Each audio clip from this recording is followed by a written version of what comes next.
Indiana Jones and the Great Circle is available now. Uncover one of history's greatest mysteries in a first-person single-player adventure game set between the events of Raiders of the Lost Ark and The Last Crusade.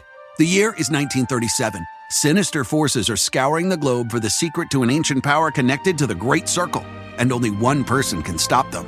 Indiana Jones. Adventure Calls on Xbox Series X and S, Game Pass, and PC. Rated T for Teen. Copyright and trademark 2024 Lucasfilm Limited. All rights reserved.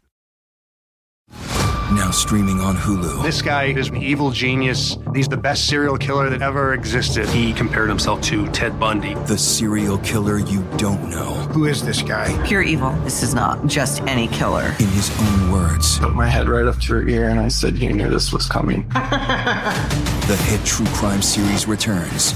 Wild Crime, 11 Skulls. I'm more sane than most Americans. Now streaming on Hulu.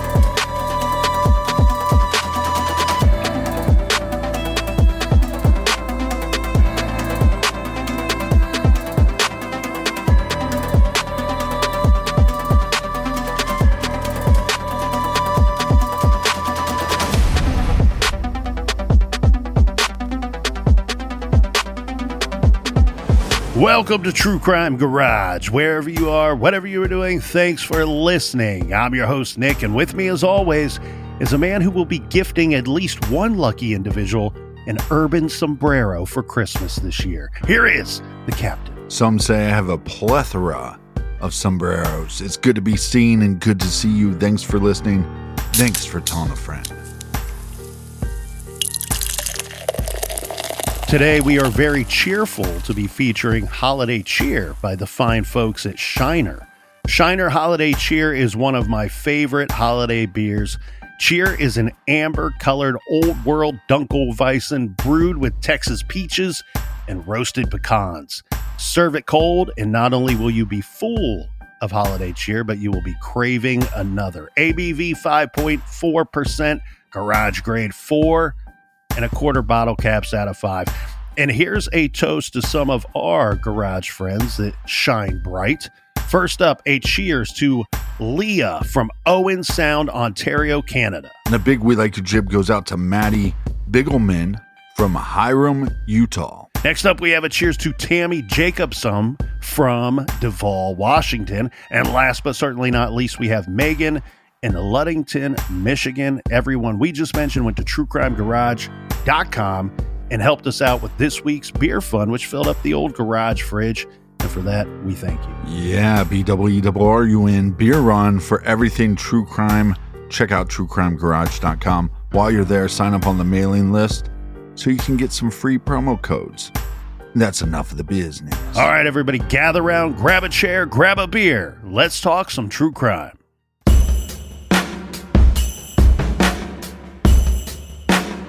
JonBenet. Someone killed his 6-year-old child. Some people don't think it's ever going to be solved. People hated the Ramseys. We have a kidnapping. We were just a regular family. We have a kidnapping. JonBenet. JonBenet Ramsey was in child beauty pageants. Was there an intruder or was the family involved? Someone killed his 6-year-old child. People hated the Ramseys. We have a kidnapping. I did not kill my daughter, JonBenet. We have a kidnapping. There is evidence of an intruder. I say this over and over and over again. We have a kidnapping. Someone killed his 6-year-old child. People hated the Ramseys.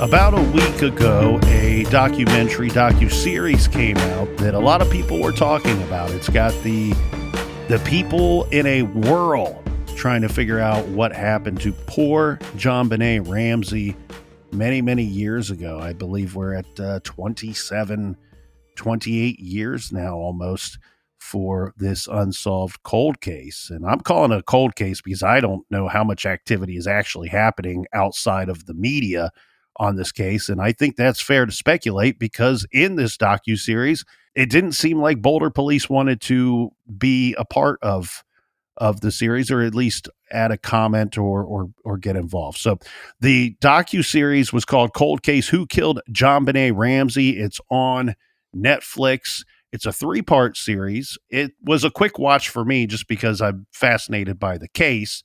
It's got a lot of people talking on social media again, and a lot of people asking questions, a lot of new observations, let's say, from certain people that have called some things into question. So we wanted to circle back. As our longtime listeners know, we have discussed this case at length on several opportunities over the years. And in fact, last year we released many episodes about this case, started off with a 6-part series several years ago. So this is a case that we will likely continue to revisit periodically and explore it when there is new information or old information that maybe needs to be rehashed. And that's what I think we got here from this docu-series that came out just a little over a week ago. Yeah, and mixed reviews on this. It's been number 1 on iTunes pretty much all over the world. So a lot of people watching it, but mixed reviews. Some people think it's just rehashed old information, nothing new. It's a steamy pile of dog shit. And other people thought it was very fascinating. And what the media is telling us is there's a whole new generation. Our generation looks at cases like the O.J. Simpson case or the Menendez brothers or JonBenet Ramsey as like, these are cases you should know, or West Memphis 3. Everybody should know about these cases. But that's our generation. The new generation is discovering this JonBenet Ramsey case pretty much for the first time. That's fascinating to me, Captain, because when we were at CrimeCon earlier this year, late May, early June, John Ramsey was present. There were people there talking openly about the JonBenet Ramsey case. And Right. The thing that I thought was really interesting, I met some folks that were pretty hardcore into true crime, listening to podcasts, watching everything they can on TV. They had tag-alongs, right? We know that a lot of times a husband or boyfriend will tag along. That's typically the setup. Those are my favorite people. Yeah, yes. It's the ones that come up and go, my wife loves you. I don't know who you are. And I'm like, hey, let's have a beer later. The guys that go, I was just in charge of the driving portion of this trip. But they have a great time. And so I met several people that are somewhat new to true crime, and let's say about 10 years younger than us, roughly. I was really shocked and surprised at how little they knew about the JonBenet Ramsey case. And it was interesting to me to have these conversations with those individuals to see how they're kind of working through it in their mind and the toil that they have to do, because this is a case with so many obstacles, so many hurdles to clear. It's almost mind-boggling. And to see them trying to work through it in their mind during conversation we're having, and I'm not trying to enlighten them as to my opinions or things that I've researched over the years on this case, or trying to educate them on some of the details. No, I'm simply trying to take in from them what their observations were on items and particulars that they learned throughout the course of their visit at CrimeCon, and to see that they're for the first time forming an opinion on what they think happened, why they think it happened. So very intriguing to meet people that are somewhat new to this case. It's kind of like we covered Robert Wone last week and the week before. If you are outside, we said this then, if you are outside of that Washington, D.C., Maryland area, some people, if you go further west, are not so aware of that case. And it's one of those cases that immediately you start to hear the details of that case and you go, my God, why have I not heard about this before?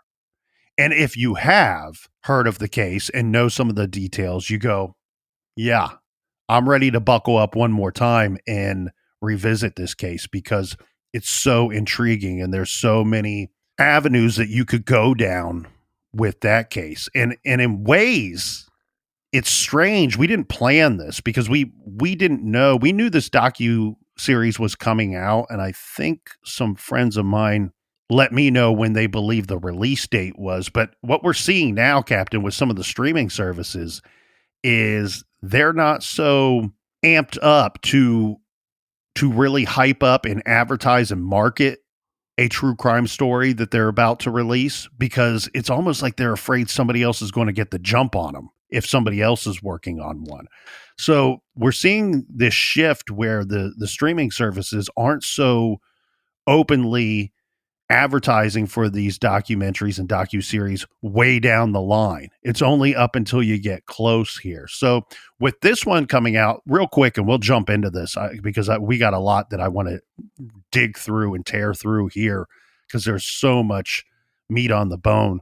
But just real quick, want to get your opinion on give us your Siskel and Ebert, as it would be, on the docu-series. Well, the problem I have with this case is there's a meme. Everybody's seen it. It's a lady in her bed. Her face is glowing because of the screen on her cell phone. And it says something like, "This is me at 3 a.m. Googling who killed JonBenet Ramsey." This is one of those cases for me. So any documentary or book, or if I'm on YouTube loves to suggest random people's random thoughts about this case, and I will watch every single video. And that's one of the reasons that this case bothers me. And once it's solved, if it ever is solved, at least I can stop that part of my life. So it's definitely a case that I will dive into any new information. And I agree with a lot of people. A lot of this documentary is rehashed garbage or information you've heard before, a hot, steamy pile of shit, if you will. But you have to keep in mind, some people are coming to this case for the first time, so you have to go over those details. We're not going to go over all those details in this episode. I would give it a 2 thumbs up. I've watched it twice now, and then I've watched a ton of videos of people dissecting different scenes and different comments made by John Ramsey or other individuals in this documentary. But I thought it was an easy watch. I hate when true crime documentaries are 6 to 8 parts, and by the 7th part or 8th part, you're like, why was this 7 or 8 parts? I think this one fits nicely with some of the old information and some of the new information into a 3-part series. And look, this was directed by one of True Crime Doc's OGs, right? This is half the team that did Paradise Lost. Yes, and so I'm not going to refer to it as a steamy pile of shit because I don't think anybody will care to listen to the remainder of our episode on it. I actually thought it was very good, considering I knew walking into it. With a lot of these cases that are revisited time and time again, and we talked about how old this case is. It's been, all these years since the poor girl was killed inside of her home. I know with some of these cases, particularly because of what we do and our coverage on this exact case right here, that I've learned to not walk into these going, well, I'm expecting to learn a whole lot of new information. Right. And if I can clear that hurdle, then I can just sit back as a viewer and try to absorb it and take it all in. And taking it all in, I actually thought it was done very well. I thought the look of it, the flow of it, I thought was very good. And you talked about we're going to do this exercise where we talk through some of the questions that we've seen online and on social and some of the observations. And we've had people ask us, hey, you guys have done plenty of coverage on this case. Can you talk about some of these things? So I'm excited to jump into this exercise, but you mentioned we may not be getting into all the details, and that's for good reason. We could spend all of 2025 once a week talking about this case, and probably leave a few things out. 52 weeks of coverage and probably leave a few things out. Part of me thinks that the case has gotten too big, that a lot of the important stuff might be getting lost because it's become so expansive. But if you're new to our show or tuning in maybe even for just the first time, if you want to know more about our coverage, if you want to learn the details and the particulars of this case or hear our side of it, we started covering this case in 2019 leading up to Christmas. We did 6 episodes. Little Miss Christmas, we have a kidnapping, Hurry Please, we have your daughter, the autopsy, Santa Claus, the family. Those were the 6 episodes that we did in December of 2019. In 2023, just after Thanksgiving, we did additional coverage, looking at it from a different angle, where we brought in experts to talk to. We did 2 episodes called The Master Detective that came out in November of 2023. And then in December, we did 2 episodes called I Killed Her, 1 episode called Presumed Guilty, and then 3 episodes titled Poems and Pornography. So if you want more information from the garage, I direct you there. Now, one of the first things that was discussed in this case after the documentary came out was a lot of people were very surprised about the layout of the Ramseys' home, the complexity of the layout of that house. And not only was it a very large house, but the layout is very unique. It's quite chopped up. And one thing that police and the detectives will tell us here about this particular murder is that the complexity and the layout, the unique layout of the Ramsey home would make it very difficult for the intruder theory to work. It complicates the intruder theory. Yeah, I think this is a point that doesn't go either way. This could point to somebody in the family being involved. This could also point to an intruder, because you could also make some argument if they were trying to get out of the house and then the intruder was confused, that maybe that's why the murder took place there and they didn't follow through with the kidnapping. So I don't think this points either way, but I think when you see this footage and kind of like what you're saying, this case has got so big that when there are new documentaries or new books, what you're basically doing is getting extra details about the details we already know. So we know that the house is large. We know that it's complex, but when you see them going through there's this law enforcement footage where they're going through the kitchen and they have to go down another level to like the pantry area, and then they go down another level and now they're in the basement.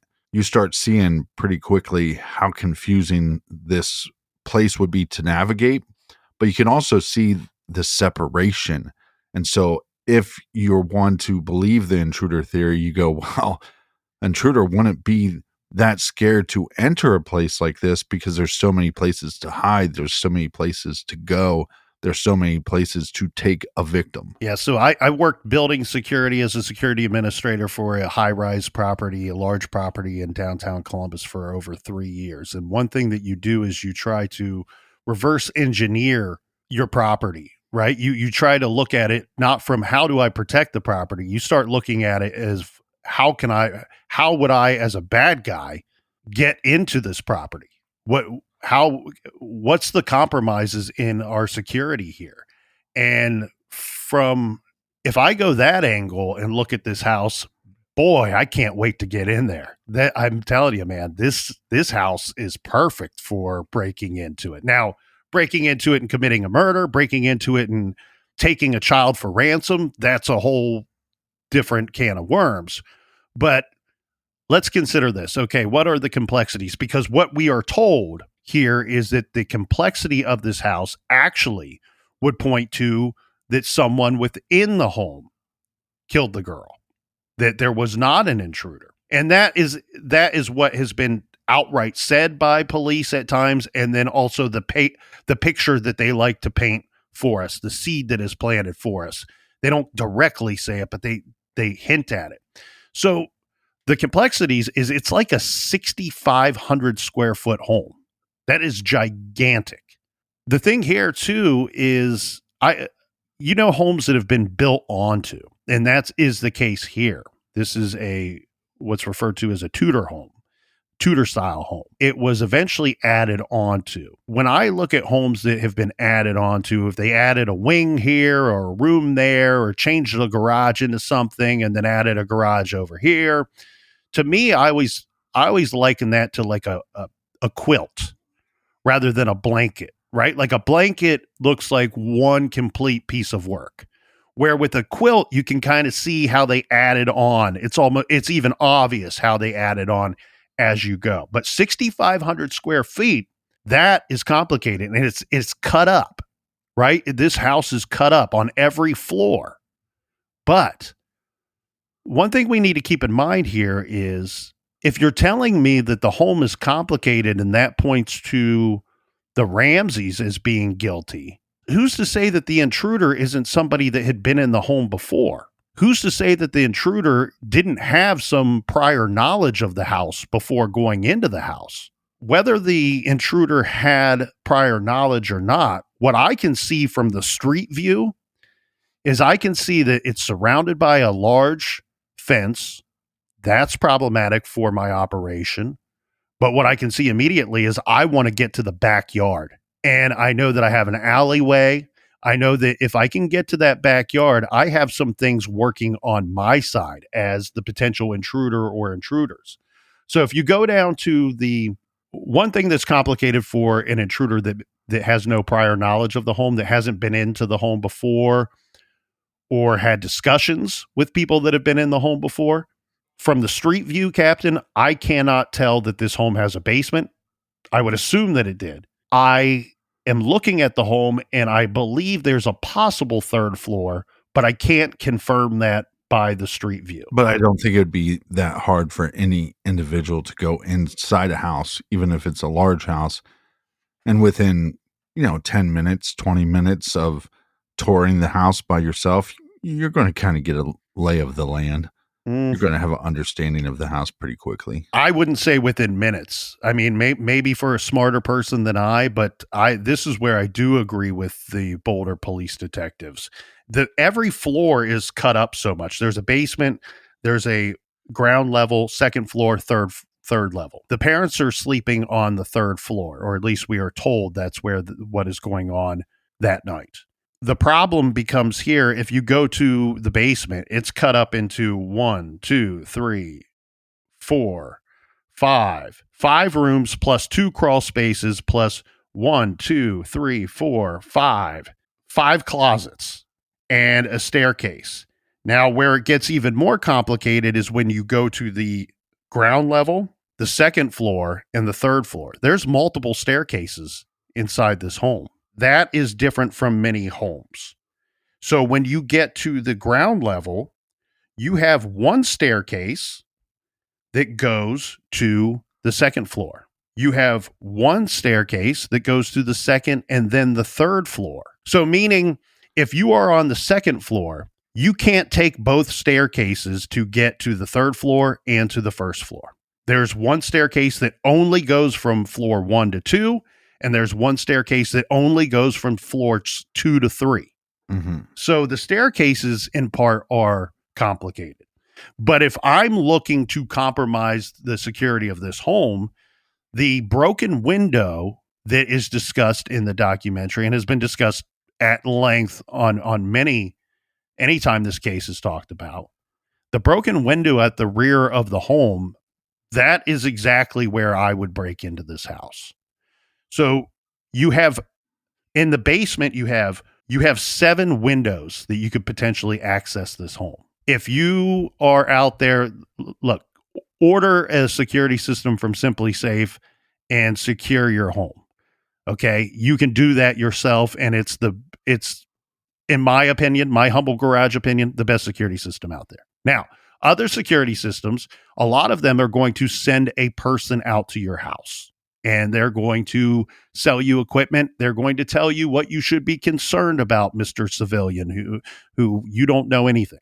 When they're trying to sell you something, what they're going to point out to you is that you really want to secure your master bedroom. Why? Because that's where the criminals go, because it's the statistics are like 70 to 75% of the values inside of a home are stored in the master bedroom. So that's where they want to get to. So especially if you have a ranch home, you really want to secure that master bedroom. So I've had multiple security systems in my homes throughout the years. If you can afford one, I don't see why anybody wouldn't have one. It seems silly not to have one. I've told the security persons that, they say they're experts, whatever. Great. That's cool. You're an expert at security systems for single family homes. I was a security administrator for a 28-story multi-million-dollar building and property for 3 years. Access points is all you give a goddamn about. The access points, the easiest access points to almost any home is basement windows. You break them, they're usually pretty thin glass, and you work your way in. You just slide right in. You know why? Because when you leave the home, guess where you're not leaving through? The basement window. There are doors that you're going to leave through on the ground level, because that you're looking to do a smash and grab and get the heck out of there.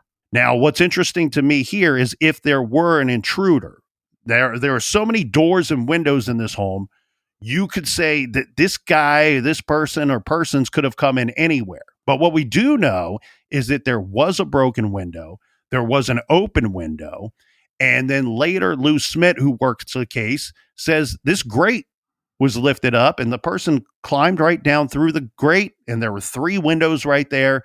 They went in the middle window. And to be clear, Lou Smith is actually saying he's not being that definitive about it. He's simply saying he believes the intruder either entered through that window or left through that window or both. That window, I tell you, is one of the 4. If you just can't walk, you're not going to go in the front of this house. Why? That's the street view. That's where you're going to be seen. These guys don't want to be seen. You go in through the back. And the best points of entry for the back of the home are these 4 windows at the back of the home. And one of them we do know was found broken and open, according to John Ramsey, which I find that statement to be very interesting. We talked about that in our previous coverage. We'll circle back to the window because we could spend a lot of time on the window. Well, we don't have to take John Ramsey's word for it. There was other eyewitnesses that saw the broken and open window, and also statements from law enforcement. Yes, and the other thing here too is to point out some other access points on the main floor, the ground level. You have 1, 2, 3, 4, 5, 6. You have 6 doors that lead to the yard, to the outside of the home. Yeah, so any of those could have been unlocked. And we also have, I think it's not that hard to gain access. There was a 2nd level balcony to JonBenet's to JonBenet's room. And then there was also a bigger balcony that would have led you into the common area of the 2nd floor. Yeah, so the captain's correct. There's 2 balconies. One of them's a small balcony, which would lead directly to JonBenet's bedroom. The other balcony is quite large and would lead you into a child's playroom, which separates, without going into the complexity of the 2nd level, the child's playroom separates Burke's room from JonBenet's room. That large balcony, you can access both the children's playroom and Burke's bedroom. Now, if you are entering this home with the purpose of kidnapping JonBenet or doing something to her, you are going to want to avoid that large balcony if you have any prior knowledge of the home. Why? Because your target is nowhere near this large balcony, and you're closer to the street view, and you are directly below John and Patsy Ramsey's bedroom at this point. If you don't want to be heard, if you don't want to disturb and wake the parents, you are going to avoid the large balcony if you have knowledge of this home. So I agree. It's simply, there is no right or wrong here. This is just a matter of opinion. I agree that the complexity of the house that it is complicated, that it is unique, that it is large, that it would be very confusing to maneuver in the dark. The problem being that it directly points toward the Ramseys being involved is, A, that doesn't account for people that have prior knowledge to the home, that have been in the home before. Mind you, they had people that worked for them. They had a lot of contractors that were in and out over their time there. And they had a lot of guests. They threw parties, large Christmas party. They had decorators in and out of there, people, interior decorators for these parties and caterers. And then on top of that, doesn't account for something that has always been a speculation on this case. The Ramseys were gone for several hours before returning home that night. If the intruder entered the home while they were gone, the intruder may have time to educate themselves as to the layout of the house, to walk the house, to take a look at what is my route from her bedroom to the basement, or my route from her bedroom to one of these 6 doors on the ground level to get the hell out of here. So I don't think that this points directly either way. I don't think you can look at this one aspect and go, okay, well, it had to be the Ramseys.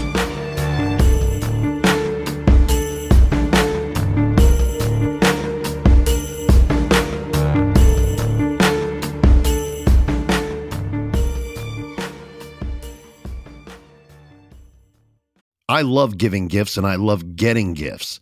It's great when you can get someone a gift that they wouldn't necessarily get for themselves, that little bit of luxury that they don't know they're missing. For quality gifts at an affordable price, there's Quince.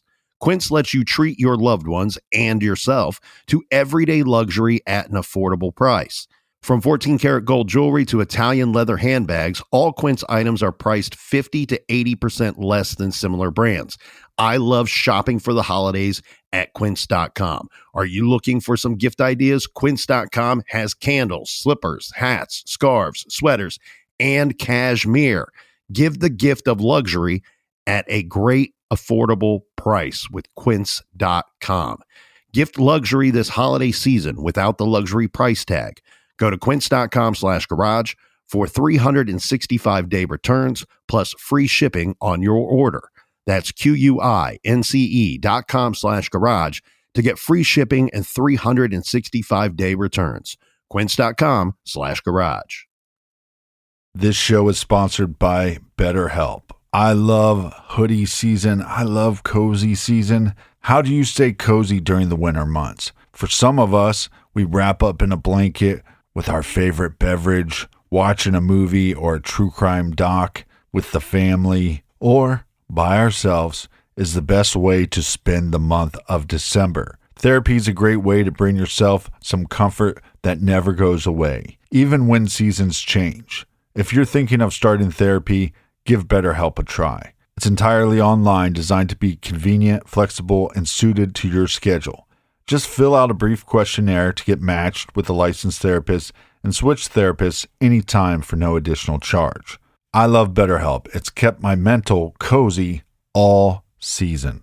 Find comfort this December with BetterHelp. Visit BetterHelp.com/garage today to get 10% off your first month. That's BetterHelp, HELP.com/garage. This show is proudly sponsored by BetterHelp. With big wireless providers, what you see is never what you get. Somewhere between the store and your first month's bill, the price magically skyrockets. With Mint Mobile, you'll never have to worry about gotchas again. When Mint Mobile says $15 a month when you purchase a 3-month plan, they mean it. Not to name names, but I have had mobile providers in the past that have a less than reliable service that I have paid much more than Mint Mobile. Like you, I was tired of complicated bills that included new fees and upcharges that made absolutely no sense. Mint Mobile is straight up. Great reliable service at a great and fair price. All Mint Mobile plans come with high-speed data and unlimited talk and text delivered on the nation's largest 5G network. You can use your own phone number, and all of your existing contacts. Ditch overpriced wireless with Mint Mobile's deal and get 3 months of premium wireless service for $15 a month. To get this new customer offer and your new 3-month premium wireless plan for just $15 a month, go to mintmobile.com/TCG. That's mintmobile.com/TCG. cut your wireless bill to $15 a month at mintmobile.com/TCG. $45 upfront payment required, equivalent to $15 per month. New customers on first 3-month plan only. Speed slower above 40 gigabytes on unlimited plan. Additional taxes, fees, and restrictions apply. See Mint Mobile for details. If you ever worry about the safety of your home and family, there's no better time to act. Right now, Simply Safe is extending its massive Black Friday deal to our listeners. Get 50% off a new Simply Safe security system. Simply Safe's Active Guard outdoor protection changes the game by preventing crime before it even happens. If somebody's lurking around, those agents see them in real time, talk to them directly, set off your spotlights, and even call the police before they've had a chance to break in. We love Simply Safe. Simply Safe is simply the best. They have amazing customer service. It's so easy to figure out what system you need, and it's so easy to install. And I love having the peace of mind that I'm protected and my family's protected by Simply Safe. Simply Safe is extending its massive Black Friday deal for my listeners. This week only, you can get 50% off any new system with a select professional monitoring plan. This is your last chance to claim their best offer of the year. Head to simplysafe.com/garage. That's simplysafe.com/garage. There's no safe like Simply Safe.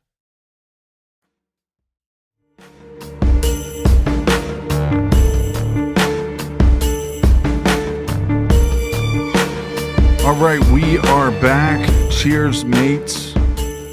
Cheers to you, Colonel. Tall cans in the air. Tall cans in the air, indeed. Now, expanding on the home a little bit, one thing we saw in the documentary was a lot of camera footage of the home immediately after the crime took place, which shows a very messy home. It shows many rooms were in disarray. One interesting aspect to consider here is this is going to make searching the home and collecting evidence quite difficult. Now, keep in mind, it's Christmas time. You have 2 small children in the home.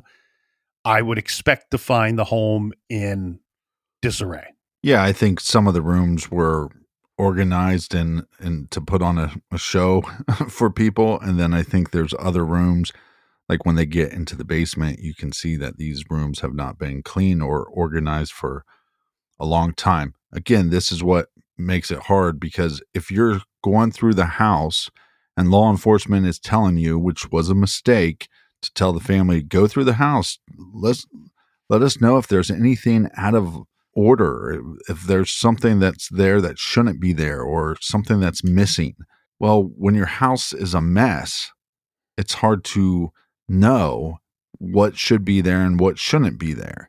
And so there's a lot of arguments with John Ramsey's statements about this suitcase and it being under the window, that he says, well, that shouldn't have been there.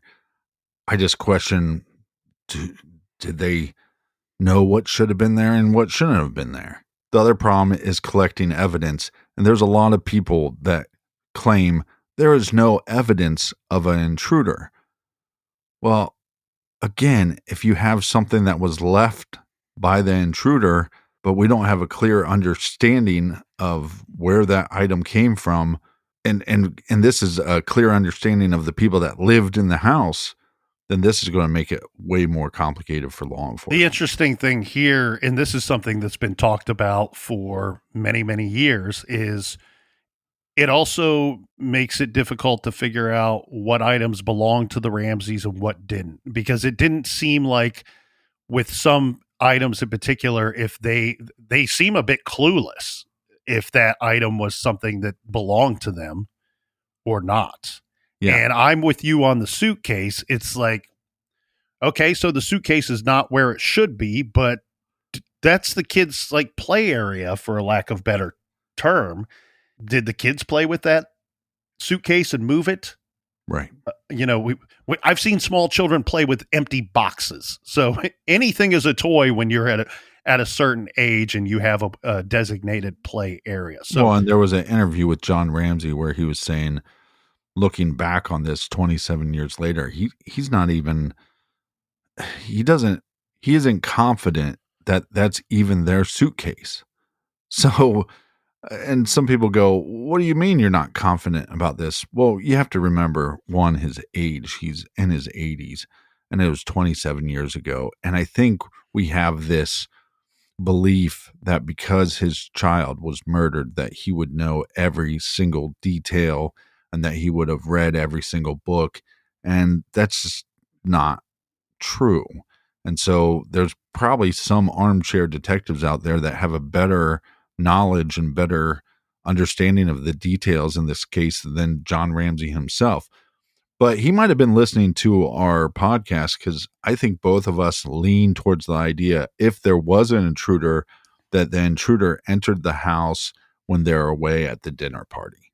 And John says that in this documentary. So I thought that was an interesting point that he made during this cold case. Well, and I mean, but it's also not a statement that he hasn't said before. I found at least one statement from 2020 where he said the same thing, and I'm assuming that he has said that before. And it's gotten to the point here, Captain, where I've reviewed and read so many books on the case. I have a hard time placing what information came from which book. But yeah, he's said this before.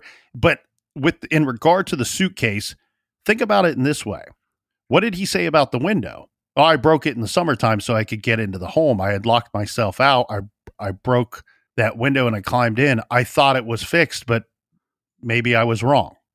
So we're talking about something was broken several months earlier, and he's not even clear if it was fixed or not. So why the hell would he know where the hell suitcase is supposed to be? And I don't understand why we don't have a clear answer on that. If I was law enforcement, my first thing would, look, this is a busy man. This is a big house. They had several people that did work for the house.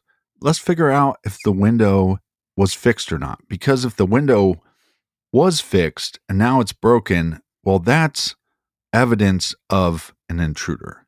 And can I point to it this way? We talked about this in our initial coverage in 2019. That statement by John Ramsey I've always found it to be intriguing, because he's an intelligent guy, right? Here you have a situation where police are looking at you and they're kind of casting suspicion on you, and you have this opportunity with this broken window that's open, and his response is, I thought we fixed it, but maybe I'm wrong. I'm the one that broke into that window in the summertime. Right.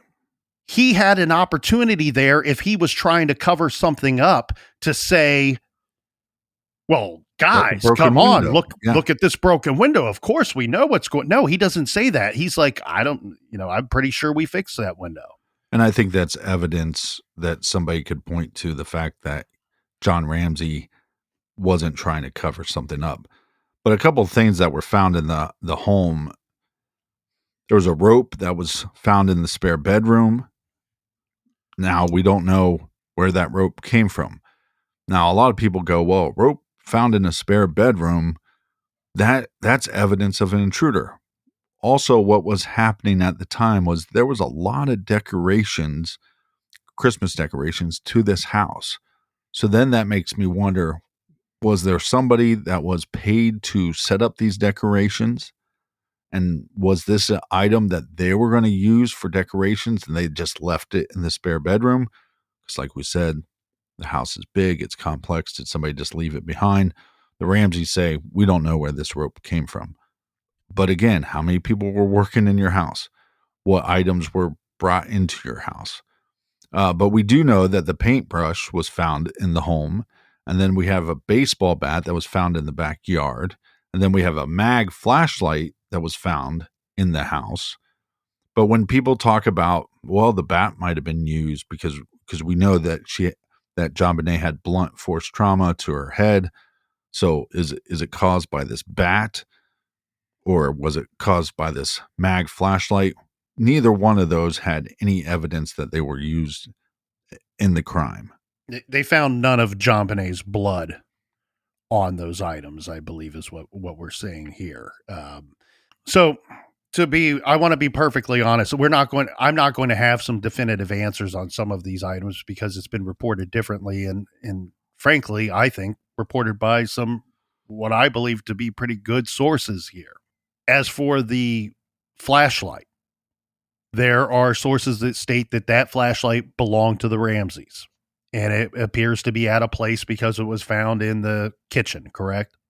Yes. Other sources state the flashlight did not belong to the Ramseys. Therefore, if you are a big fan of transfer theory, as I am, then that is suggestive that somebody left something in the home, likely without knowing or because they had to flee the home and couldn't retrieve it. And the same would go for the rope. The rope is very intriguing because it seems like that's the one item that all sources agree that the Ramseys are saying that rope is not ours.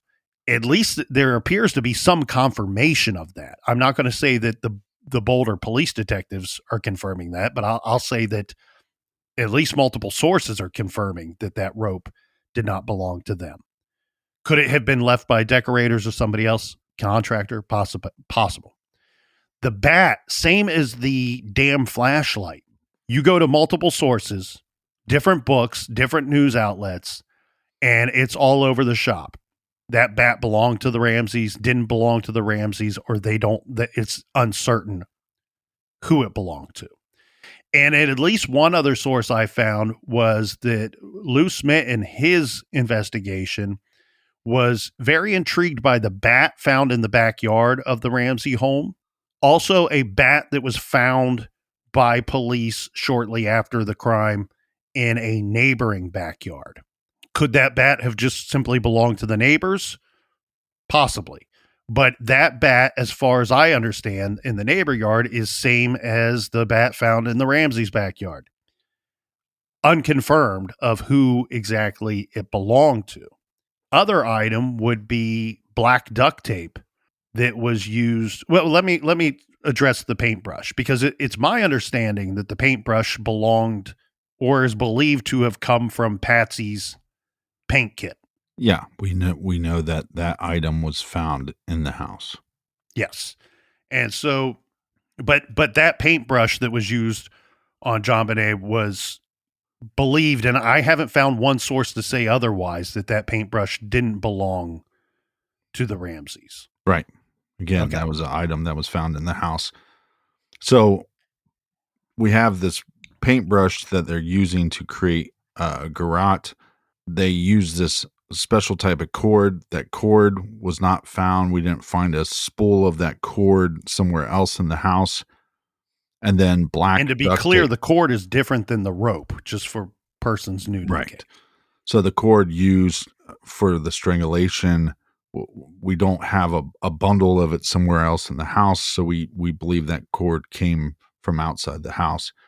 Then we have this black duct tape that was found across her mouth. Again, this is a item that we don't have a roll of black duct tape somewhere.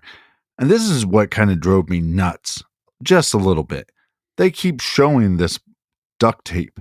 You have a whole department when you're creating this documentary to gather up this evidence that you want to show the world. It's not that hard to find black duct tape. Just make it black duct tape. Because even just those little missed details, somebody's going to say, oh, well, everybody has duct tape in their house. Maybe. And maybe it's a very common item found, but you're more likely to find regular silver duct tape than you are black duct tape. So black duct tape and the cord used in the strangulation, both of those items we can't say came from the house. So that would be some evidence that there was possibly an intruder. Yes, and keep in mind I believe it was with the duct tape that they had found a cash receipt from a local hardware store that doesn't define the purchase that was made. So they don't know what item was purchased, but the price of whatever item was purchased from that hardware store in December leading up to the murder was the same price as duct tape at that store. So that could, and when I say a purchase, it was a purchase made by the Ramseys. Well, one could make an argument that there was black duct tape in the house and somebody used it and then took the rest of the roll with them. You could also make the same argument about the cord. They cut a cord, the remaining cord, that cord was found in the house. The intruder used it and then took the remaining cord with him. Those are all possibilities. That took something that belonged to the Ramseys or brought something with them to the scene. We've spent a good deal of time on the ransom letter on this show over the years. We've even revisited the ransom letter on at least one occasion on Off the Record. But one thing that is brought up time and time and time again is in this docuseries, we have FBI agent Ron Walker, and he's not, this is not where this starts. This started with the detectives, the Boulder police detectives. But in the docuseries, we have FBI agent Ron Walker stating that ransom notes are typically short. That's why they're typically referred to as a ransom note, because notes are short. This I would call a ransom letter because it's 3 pages long. They are telling us, or at least planting the seed, that this is suggestive of somebody who has not committed this type of crime before. It's showing a level of inexperience and also a level of window dressing, if you will, smoke and mirrors. Paint the picture that there was an intruder, that this ransom, that somebody did take the girl or attempted to take the girl and was seeking a ransom. But the length of the letter is indicative that the Ramseys are guilty and manufactured the letter. Yeah, so I think the claim is that this is a bogus letter, that there was no intention for a kidnapping. So you could go, well, this is the Ramseys staging this whole kidnapping scenario. You could also make an argument that after the intruder killed JonBenet, that he wrote this ransom note to throw off law enforcement. At the end of the day, they think this ransom note is bogus. My question would be, okay, if they're typically shorter, do we have a percentage of ransom notes that are longer? And what's the percentage? Because to me, you have to look at evidence and go, is this evidence of fact or is this evidence of just possibility? And so to me, this is just evidence of possibility. This possibly means that the note is completely bogus. But in the documentary, we find that John Ramsey hands 2 notepads to law enforcement to initially, right away, hey, we have this ransom note. We want copies of your handwriting. We need handwriting samples from you and from your wife. So John Ramsey goes and finds 2 pads of paper, and he takes those and he gives those to law enforcement. So my question is, if John Ramsey was trying to cover this up, and we believe one of the notepads he gave to law enforcement is the notepad that the ransom notes come from, if he knew that Patsy wrote the ransom notes on that pad of paper, why would he hand that pad of paper to law enforcement? It doesn't make a lot of sense to me. And then this whole idea that there was earlier drafts because they find on the top of one page of the notepad, Mr. and Mrs. Line. Again, maybe this is evidence to point to the possibility that somebody had a draft or earlier draft of the ransom note and they started over again. But Mr. and Mrs. Line doesn't tell me anything. Now, if it was Mr. and Mrs. R, I'd go, okay, that's more evidence of that's a possibility. But again, I just think, again, you have to look at this evidence and go, is this evidence of fact or is this just evidence of possibility? And that's exactly right. You nailed it there, because the claim is that this is the first draft, right? The person sat down and I'll back up the bus a little bit here, because if the intruder theory works, if that's the solution to this, I believe that, like John Ramsey said, and like some others have said before us, that the intruder went into that home before, while they were gone at the dinner party that night, and had ample time inside the home alone or with whoever was assisting in this mess. Therefore, I believe if the intruder theory works, that the letter was drafted before the abduction attempt and murder. If in fact it truly was going to be an abduction attempt. You ask what percentage? Reviewing a lot of cases, I've never seen a ransom. Let's even go to the extent to say ransom letter. I've never seen a ransom letter more than one page. Most of the time, they're 3 sentences, 4 sentences. They're very short. So this is abnormal. I would call that abnormal. But I do want to point out this. Boulder police openly say, so you have on record, on camera, on the docu-series that we're discussing today, Boulder law enforcement stating, I don't believe that we've ever had a kidnapping for ransom in this city before. In the entirety time that this city has existed, we've never had a kidnapping for ransom that this individual, that this agency is aware of. But then you're going to tell me that the letter doesn't fit because it doesn't look like other kidnapping ransom letters? You just told me a second ago that you've never had a crime like this in your city. Not saying that you wouldn't know what those look like or can't compare it or reach out to other agencies. What I'm saying is this.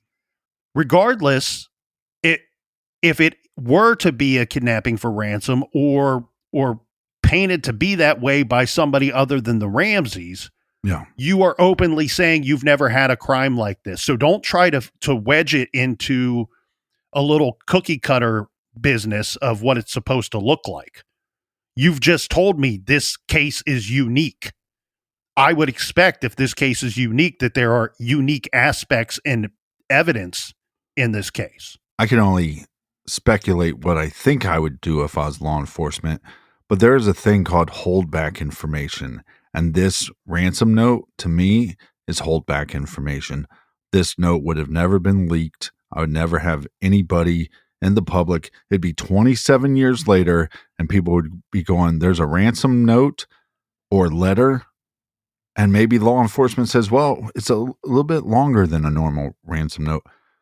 But 27 years later, the public would still be wondering what that note said, because this is not something I would have released to the public. Almost 6 years. And in the Delphi case, police gave no indication that there was a gun used in the commission of those murders. Almost 6 years. And then even after an arrest was made, they didn't confirm that until it went to trial. So I'm with you, Captain. I think that was if there was, they could have kept some things under wraps here, and this ransom letter should have been a big part of that. Now, I do want to point out something, because we've danced on this a little bit with John Ramsey. Well, if he knew Patsy Ramsey wrote this letter, why would he give this notepad to the police? If John knew that Patsy, that if John was covering up the murder of his daughter, why would he openly discuss the window that he broke it that summer? I want some people to keep this in mind, and us to keep it in mind as well.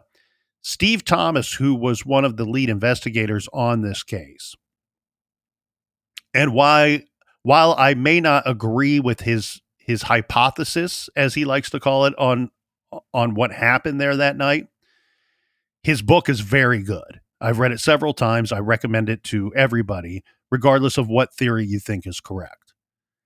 And even if you have a theory, who cares? Continue the investigation. Continue to seek information, because we don't know until we know. But Steve Thomas's hypothesis, his theory, is that Patsy Ramsey's responsible and John Ramsey was not aware. Now, he may have become aware at some point, but was not aware that night or even that morning. So what that would imply to me is that he is not participating in the cover-up because he doesn't know that he should be. Exactly. And I think that would make sense with a lot of John Ramsey's actions. And that leads to this other topic here, crime scene containment. And let's put containment in air quotes there, because there was no containment of the crime scene. And that, I think, is one of the biggest problems in this case. Whether there was a cover-up by the Ramseys or by just one of the Ramseys, or if there was an intruder and collecting evidence and all that, we know that the police did not contain the scene when they arrived there thinking that there was an abduction. They did not contain the scene at all. And the Ramseys didn't contain the scene either, but they're civilians. They're and if in fact they believe that their daughter was kidnapped, they're probably not in the right state of mind. But this is one thing that absolutely ticks me off about this case and Boulder PD's handling of this case. They don't talk about this case a whole lot, but when they do, notice what they say.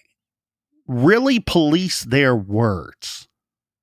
They choose to make things convenient for their investigation, right? Meaning, oh, well, this was probably not an abduction attempt for Ransom because our city's never had one before. Right. Makes no sense. Right. But then when asked, well, why didn't you contain the scene? Why didn't you lock down the damn house? Then they say, well, when we got there, it appeared that an abduction had taken place. Okay, so which is it? We reviewed the letter and immediately that's telling us that someone inside the home killed the girl, or something happened inside this home. We've not even found the girl yet. Yeah. So when it's convenient for them, they point to, well, things looked the way that they did look. When they want to tell you that the Ramseys know what happened to their daughter, they point to, oh, it was a cover-up and these guys didn't know what they were doing. And here's poking holes in their cover-up and why it doesn't work. You can't use that for both arguments. You can't say, well, we did our job best to our ability, but it was complicated because of this. No, the truth at the end of the day is you didn't, regardless of what you thought when you arrived, you didn't contain the scene. You didn't secure evidence. And you didn't search the home completely. There's no nice way of putting it. The dead girl is in the basement. You didn't find her after searching the home twice.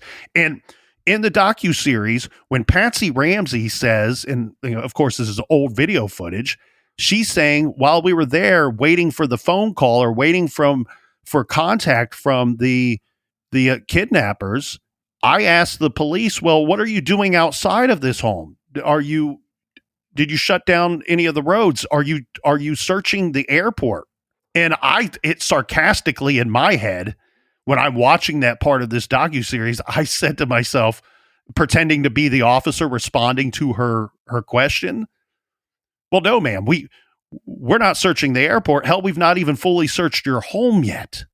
Right. This is interesting because the Linda Arndt part. So Linda Arndt was at the scene very early on, and she was tasked with trying to keep everybody calm and try to keep everybody at bay. Remember, she even says in many statements that she was in charge of keeping everybody inside the home. So now inside the home, we have Father Holverstock. We have some of the Ramseys' friends that were at the dinner party with them the night before. And at this time, the girl is missing. They've not found her in the basement yet. In this docuseries, we see footage. This is old footage that had been on magazine shows many, many years ago. But it's Linda Arndt saying that, well, John Ramsey's doing all these suspicious actions. Now, one thing she's always said is that she was having trouble keeping him in the den, in his office area. She had told him to go into the den and that she was having trouble keeping him in there. Again, why do you need to keep him in there if law enforcement is telling us all these years later, well, when we arrived on the scene, it looked like an abduction? You don't need to keep him in there. Number two, they point out like, well, he was going through his mail like he doesn't care. Like, well, why wouldn't he care? Because he already knows what happened. He's part of the cover-up, or he killed his daughter. And Ramsey states in the docuseries, well, I was going through the mail because I thought, well, maybe I didn't have to go out to the mailbox and collect it. It comes through the mail chute. And he thought, well, maybe if the kidnappers try to contact us, maybe somebody dropped a letter or wrote a letter and there would be further instruction. I don't think that fully explains it away, but look, I have Linda Arndt is a very big problem for me for many reasons. One, I feel bad for her because she was at that scene all by herself with so many people inside that home. And people have said, well, she didn't do a very good job while she was inside that home. Keep in mind, if you held rank at all at Boulder PD, it's Christmas time. You were not working that day. Not only that, a lot of those dudes were on vacation. A lot of the higher ups, men and women, were on vacation. Some of them not even in the area. We know Steve Thomas, who's a detective, he wasn't even in Boulder when this took place. Where I feel bad for her is she is being blamed for not containing the people inside that home. And yet when she called for help many times and kept asking, are you sending anybody else out here? A couple of those calls, they didn't even bother to respond to her. They didn't even bother to say, no, we're not sending anybody. They just didn't even respond to her. Can you imagine? And then later being blamed for something? Like, you gave me an impossible task, and then you criticize me openly to the public for not being able to fulfill that task. Right. But then she goes on camera saying how guilty she thinks John Ramsey is. One thing that's missing from this whole portion of the story is Linda Arndt was openly consoling the Ramseys after JonBenet was found dead. And I'm not talking about right then and there. I'm talking weeks and maybe even months afterwards. Well, and that's a problem with this case is there's so many people that have given their opinions, but their facts, quote unquote, facts of what happened changed after they came up with their own theory. And so John Ramsey states that he thought if he could keep his wits about him, that he could get his daughter back. And so you have this guy that thinks in this moment, and that to me makes a lot of sense. If you're a parent, oh my God, my kid's missing. What can I do? Stay calm. That's the only chance that we have to get her back. If I'm law enforcement, I'm saying, if you don't live here, get the F out. Everybody else sit in this room. Now we're clearing the house. We're going to make sure that this kidnapper is still not in the house. We're going to make sure that this victim is still not in the house. Once I do a search, I'm going to go back and take John Ramsey. Everybody else sit here. We're going to go search the house. Does anything look out of place to you? Give me information as we're going through every room. Then I'm sitting his ass down and I'm doing the same thing with Patsy. I'm going through all that.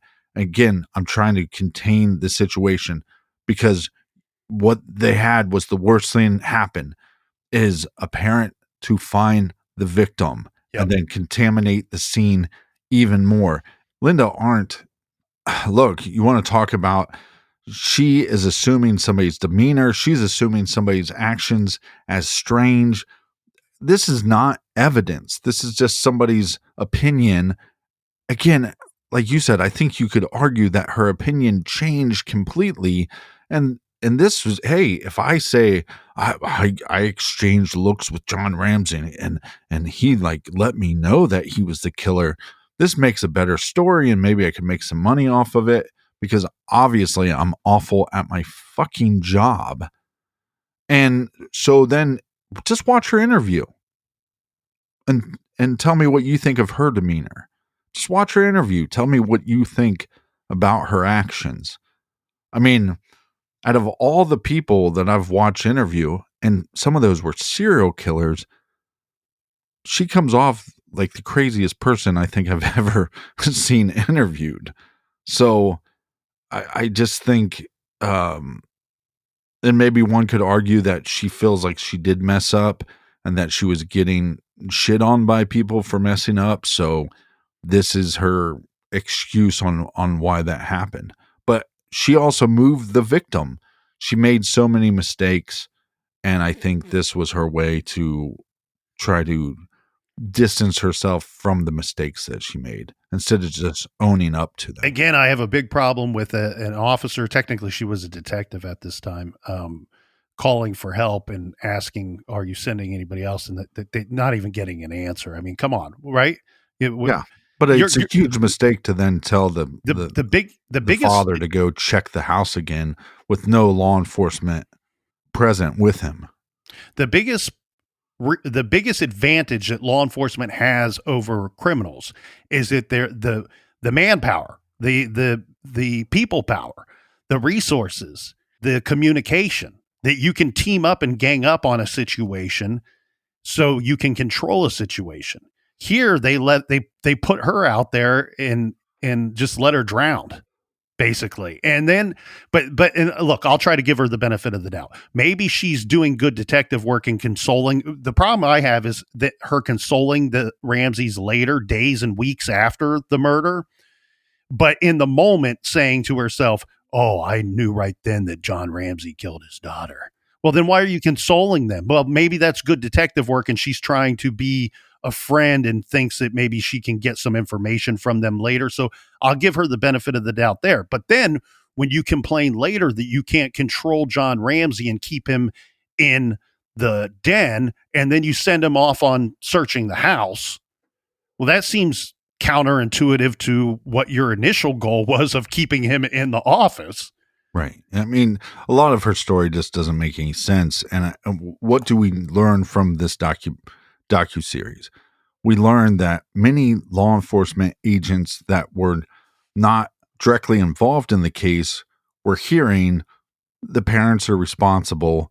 And then they all went, okay, well, these detectives must know what they're talking about. So we're just going to assume that they're guilty as well. And to go back to Steve Thomas for a minute, he admits through his deposition that this was a plan. He says through the FBI, I think, again, to distance himself from criticism, but it was a plan to leak information, and they were leaking lie after lie after lie instead of just doing their job. And it's pathetic to any case that we covered. If we found out years later that there was handfuls of lies leaked to media, that's buffoonery. I mean, but it does happen. This is not the only case where police have taken that tactic. But also, to this degree, it seems. Yeah, but also, extreme. If this is why you'll have somebody like Ashley Flowers interview John Ramsey and not the captain interview John Ramsey, because I would love to scream at him. You want to crucify law enforcement, but you wanted them so badly to investigate this case with their hands tied behind their back. And I understand that he says that they gave them handwriting samples and DNA samples and all this stuff, but you didn't sit down for interviews. You preferred to sit down on CNN and do an interview that you probably could control the questions.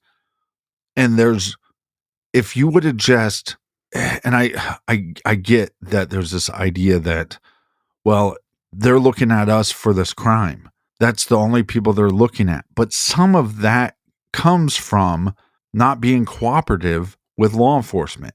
If you have some unskilled, untrained law enforcement agents and go, okay, well, they're just not being that cooperative with us, and you think law enforcement is tunnel vision, some could argue that law enforcement has never moved on past the theory that it was the Ramseys. But I think the Ramseys are partly to blame why we're sitting 27 years later and this case isn't solved. And some people will go, well, you're victim blaming. Well, what do we know? Most likely, statistics tell us the victims found in the house. It's most likely the killer is from in the house. The age of the victim is more likely that they're going to be killed by a family member than an unknown person. So I think when you put all that into account, and again, we're not privy to all the information. So for all we know, yeah, the Ramseys lawyered up, but the lawyer was super cooperative. And this is just another lie by law enforcement to say the Ramseys weren't cooperative at all. You know, maybe it's somewhere in the middle, but I think both are to blame. We have, bumbling buffoons of law enforcement, and then we have a very suspicious, I think two are to blame. We have bumbling buffoons of a police department, and then we have a family that feels like they're under a magnifying glass, and instead of opening up and sharing as much as they could. I think the difficult thing becomes for the parents. Let's look at this part from them being innocent, right? If they are innocent, the difficult thing then becomes, one, we're trying to grieve, and two, we see the police looking a lot at us and not looking anywhere else. You know me, man. I want justice as much as anybody else in every case out there, not just this one, in every case out there. But I don't know how much I'm cooperating with police either, given my wealth of knowledge about cases, because we've reviewed so many cases over the years. If I start thinking, well, they're looking at me, and then I can compound that with, I don't see any evidence that they're looking outside of my home for anybody. Yeah. And I know I didn't kill my daughter, but fuck you. I ain't helping you with your investigation. Get outside of my house and start looking for somebody, man. And you're right. And I think the part of this too is, if they are innocent, then you are a civilian. You're not trained in any of this. You don't know what the investigation is doing in front of you, behind the scenes. You are likely going off of the advice of your counsel that you've hired. And if the attorney I hire says, Nick, if you talk to them, you stand a chance that they'll never go out and look for the real killer, that they're going to lock your ass up. Yeah, and I think if you're the Ramseys, if you're John Ramsey, the tragedy already happened. Your kid is already dead.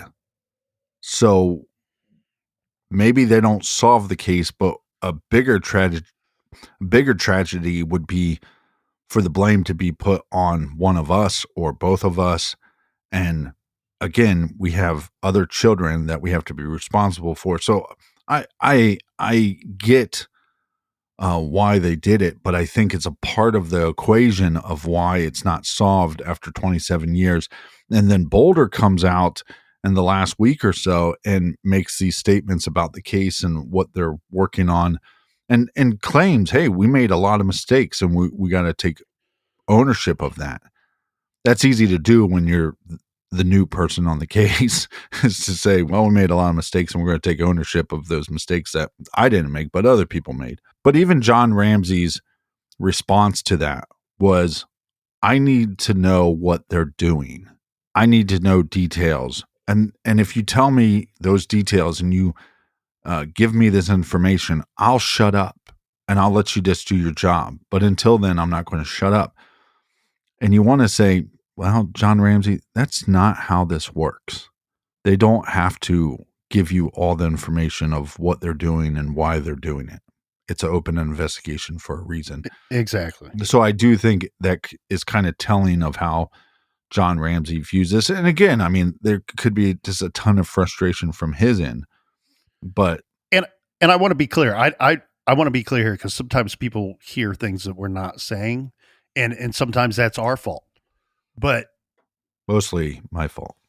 What I do want to say here is, if somebody believes that the lack of cooperation by the Ramseys points toward their guilt, I can agree with that. I can absolutely agree with that thought, that opinion. So I'm not dismissing it completely. I'm also trying to look at it from the angle of, if they are true victims, why they may not have cooperated. And look, not to make light of the situation, but we opened up the show with a Seinfeld reference. And so maybe we close the show and the show today on a Seinfeld reference.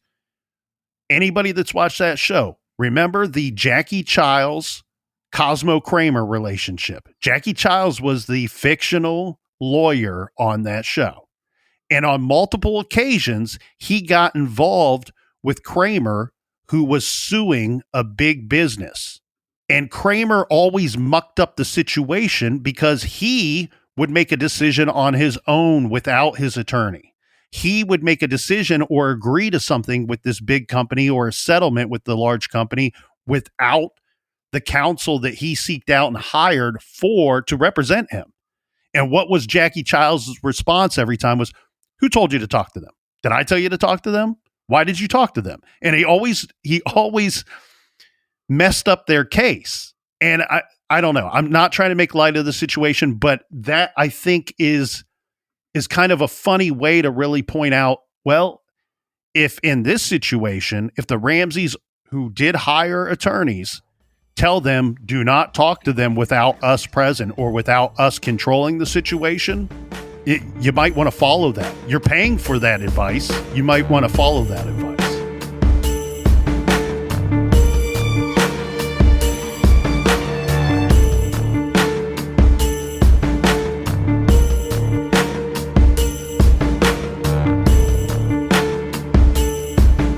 So as you can tell, this case makes me heated. This documentary makes me heated as well. I don't know why you get so worked up about this case, but I think it's because at the end of the day, we have a 6-year-old victim that had so much more of her life to live. And whether you think the family is responsible or an intruder is responsible, she didn't get to live out the remaining days of her life.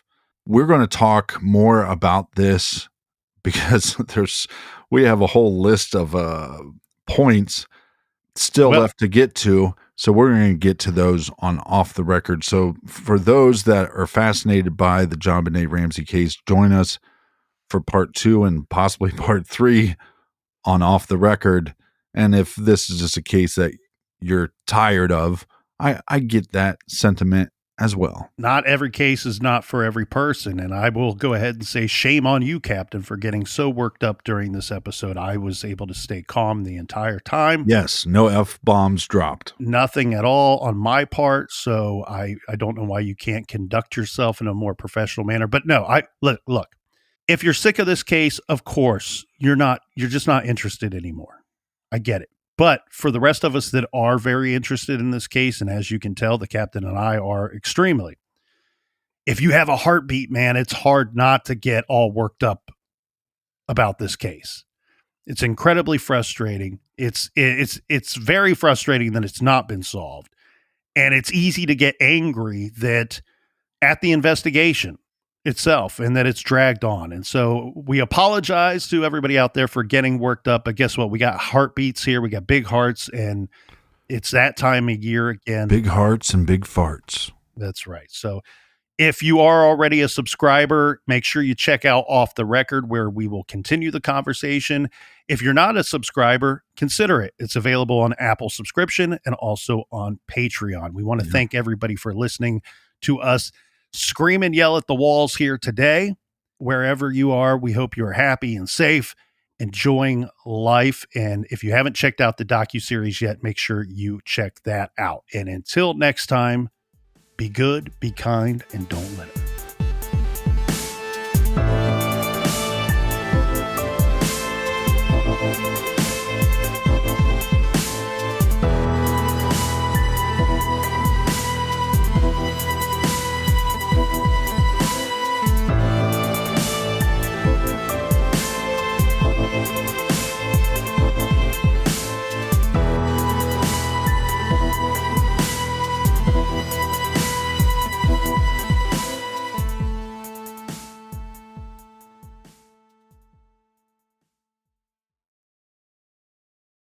Building a business may feel like a big jump, but OnDeck Small Business Loans can help keep you afloat. With lines of credit up to $100,000 and term loans up to $250,000, OnDeck lets you choose the loan that's right for your business.